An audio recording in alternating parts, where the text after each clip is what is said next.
ચોમાસામાં હુડકો લઈને અહીંયા આવવું જોશે। ઓછામાં ઓછા 3 થી 4 હજાર નાના મોટા ઉદ્યોગો છે। ચોમાસામાં તો અહીંયા સ્કૂટર લાવવું પડશે એવી પોઝિશન જે આખો રોડ ખોદી નાખ્યો છે।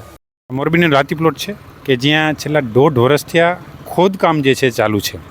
આ ખોદકામ શેનું છે તો સૌથી પહેલાં સ્ટ્રોમ વોટર લાઇન નાખી, ત્યાર પછી ભૂગર્ભ લાઇનની નાખી, પાણીની લાઇન નાખી અને હજી પણ આ કામગીરી જે છે ચાલુ છે। એટલે 1.5 વર્ષથી આ મોરબીના લાતી પ્લોટ રહેવાસીઓ જે છે એ ઉબડ ખબડવાળા રસ્તે જે છે ચાલવા મજબૂર થયા છે, પરંતુ હજી સુધી આ કામો જે છે પૂર્ણ થયા નથી। ત્યારે ગયા વર્ષે જે ચોમાસામાં દરરોજ જે છે અનેક વાહનો જે છે આ ખૂપી ગયા હતા, ત્યારે આ વખતે પણ આ ઉબડ ખબડ અને જે પાણી ભરાય છે તેવા ખાડામાં વાહનો જે છે ખૂંપવાનું શરૂ થઈ ગયું છે। ત્યારે આ ચોમાસામાં જો યોગ્ય રીતે લેવલિંગ કરવામાં કે યોગ્ય રીતે આ રોડ કરવામાં નહીં આવે તો આ ચોમાસામાં બદતર હાલત થવાની છે। ત્યારે અહીં અંગે રહેવાસીઓ અને અહીંયા સ્થાનિકો જે વેપારીઓ છે શું કહેવું છે? મારા ટ્રાન્સપોર્ટનો વ્યવસાય છે અહીંયા। છેલ્લા 2 વર્ષથી લાતી પ્લોટમાં આ બધી ગટરની અને નળની લાઈનું નાખવાનું કામ ચાલુ છે। અમારે મોટા લોડિંગ વાહન આવે, વાહન ગમે અહીંયા કૂચી જાય છે, રિક્ષાઓ હાલતી નથી, બહુ જાજી પરેશાની છે અહીંયા। માંગ બસ ઝડપથી આ કામ પૂરું કરે ને કંઈક હાલવા જેવી વ્યવસ્થા કરી દે તો અમારું કામ હાલે। માથે ચોમાસું આવે છે, ચોમાસામાં તો અહીંયા સ્કૂટર લાવવું પડશે એવી પોઝિશન જે આખો રોડ ખોદી નાખ્યો છે। નથી કોઈ જાતનું લેવલિંગ કરતા, એમને ખાડા મૂકીને વહી જાય, રિક્ષા ભરીને મોકલી જતો એ પલટી મારે છે। મારું નામ ભાસ્કર પટેલ છે। હું અત્યારે લાતી પ્લોટમાં છેલ્લા 7 વર્ષથી બિઝનેસ કરું છું। અત્યારે હાલમાં લાતી પ્લોટની સ્થિતિ એવી જોતાં એવું લાગે છે કે ચોમાસામાં હુડકો લઈને અહીંયા આવવું જોશે।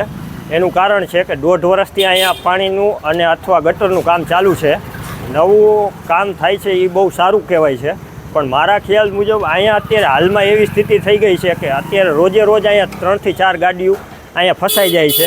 એટલે ધંધામાં એટલી ઇફેક્ટ પડે છે કે હાલમાં જવું હોય અહીંયાથી તોય આપણે નીકળી લગે એમ છે નહીં સ્થિતિ।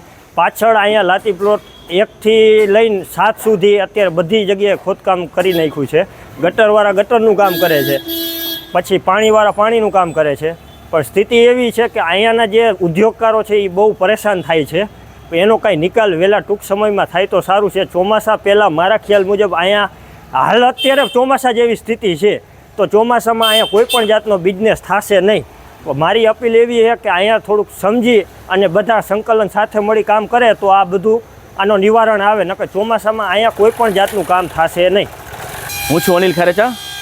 આપણે અત્યારે જોઈ રહ્યા છો કે લાતી પ્લોટ વિસ્તારની એવી બધી કફોડી હાલત છે કે આમ તો છેલ્લા 1.5 વર્ષથી અહીં ખોદકામ ચાલુ જ છે।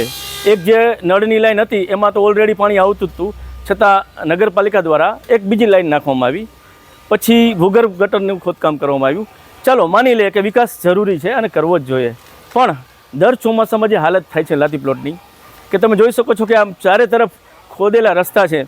હવે ચોમાસા દરમિયાન પહેલાં શું થતું કે ગયા વર્ષે એકા બીજી ગલી અમે નીકળી જતા બીજા બાયપાસ કરીને, હવે આ વખતે એવું થયું છે કે નળની લાઈન, ગટરની લાઈન, ભૂગર્ભ ચારે તરફ ખોદાઈ ગયું છે। હવે જો મહાનગરપાલિકા ધ્યાન નહીં આપે તો આવતું ચોમાસું લાતી પ્લોટના વેપારીઓ માટે બહુ ભયંકર નીકળશે, કારણ કે અહીં ઓછામાં ઓછા 3 થી 4 હજાર નાના મોટા ઉદ્યોગો છે જે લગભગ વર્ષે 1.5 કરોડ રૂપિયા હાઉસ ટેક્સ ભરે છે, સાથે સાથે લગભગ 5 થી 10 કરોડ રૂપિયા જીએસટી ભરે છે।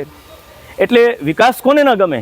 આપણે પણ ઈચ્છીએ છીએ કે લાતી પ્લોટનો વિકાસ થાય, પણ જો આના સ્થિતિમાં ચોમાસામાં ભયંકર રીતે લાતી પ્લોટના ઉદ્યોગકારોને તકલીફ પડવાની છે। એના માટે કહું છું કે અત્યારથી જ પાણી પહેલાં પાળ બાંધવામાં આવે અને નગરપાલિકા દ્વારા યોગ્ય લેવલિંગ કરી મેટલ નાખી અને ચોમાસામાં લાતી પ્લોટના જે ઉદ્યોગપતિઓ છે તેને તકલીફ ન પડે તે જોવાનું રહે છે।